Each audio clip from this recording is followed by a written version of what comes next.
परावर्तन क्या होता है, ठीक है। तो प्रकाश का परावर्तन समझने के लिए हम क्या करते हैं, सर्वप्रथम हम क्या करते हैं, एक चिकना और चमकदार सतह ले लेते हैं, ठीक है। तो मान लीजिए कि ये कोई ऐसी सतह है जो परावर्तक है, ठीक है। क्या है, परावर्तक, ठीक है, तल है। इस पर जब कोई प्रकाश की किरण डाली जाती है, मान लीजिए प्रकाश की किरण आई और इस परावर्तक तल पर पड़ी, ठीक है, तो क्या होता है, अपने मार्ग उसी मार्ग में वापस लौट जाती है, ठीक है। प्रकाश की इस घटना को क्या कहते हैं हम लोग, परावर्तन कहते हैं, ठीक है। जब कोई प्रकाश की किरण किसी चिकने या चमकदार सतह पर पड़ती है और उसी मार्ग में वापस लौट जाती है, ठीक है, उसी माध्यम में वापस लौट जाती है, तो उस घटना को हम क्या कहते हैं, प्रकाश का परावर्तन कहते हैं। और जिस बिंदु पर यह गिरती है उसे हम क्या कहते हैं, आपतन बिंदु कहते हैं। इस बिंदु को हम क्या कहते हैं बेटा, आपतन बिंदु कहते हैं, ठीक है, आपतन बिंदु कहते हैं। इस आपतन बिंदु पर हम एक काल्पनिक रेखा खींच लेते हैं, ठीक है। इस काल्पनिक रेखा को हम क्या कहते हैं, अभिलंब कहते हैं।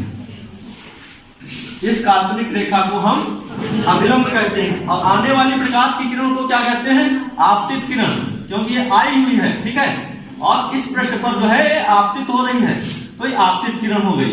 और आपतन के बाद ये कहां आपतित हुई, परावर्तक तल पर आपतित हुई, उसके बाद ये उसी माध्यम में लौट गई। तो परावर्तक तल पर आपतित होने के बाद उसी माध्यम में लौट जाने के कारण इसको हम क्या कहते हैं, परावर्तित किरण कहते हैं।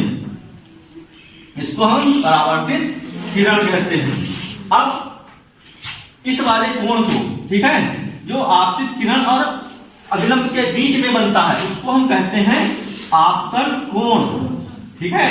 और आपतित परावर्तित किरण और अभिलंब के बीच वाले कोण को हम क्या कहते हैं, परावर्तन कोण कहते हैं। इस कोण को हम कहते हैं परावर्तन कोण, ठीक है।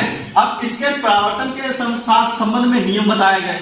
पहला नियम क्या बताया गया, आपतित किरण, परावर्तित किरण तथा अभिलंब एक ही तल में होते हैं और आपतन कोण की जा, परावर्तन कोण की जा का मान सदैव बराबर रहता है। यानी इसका मान I = R, ठीक है। ये आपका आपतन कोण हो गया, ये आपका परावर्तन कोण हो गया। इसका मान क्या होता है, सदैव बराबर और नियत रहता है, ठीक है। बाकी विस्तृत रूप से हम आगे पढ़ते रहेंगे। का हम अपवर्तन देखेंगे, विचलन देखेंगे, ठीक है। तो प्रकाश का विचलन होता क्या है, हम देखते हैं कि उत्तल लेंस में क्या होता है, प्रकाश की किरण जो है आपकी जो है मुख्य अक्ष जो होती है उसकी तरफ मुड़ती है, ठीक है। और अवतल लेंस में क्या होता है, मुख्य अक्ष से दूर हट जाती है, ठीक है। और समतल अगर लेंस ले हम समतल, तो क्या होगा, वो सीधी निकल जाएगी।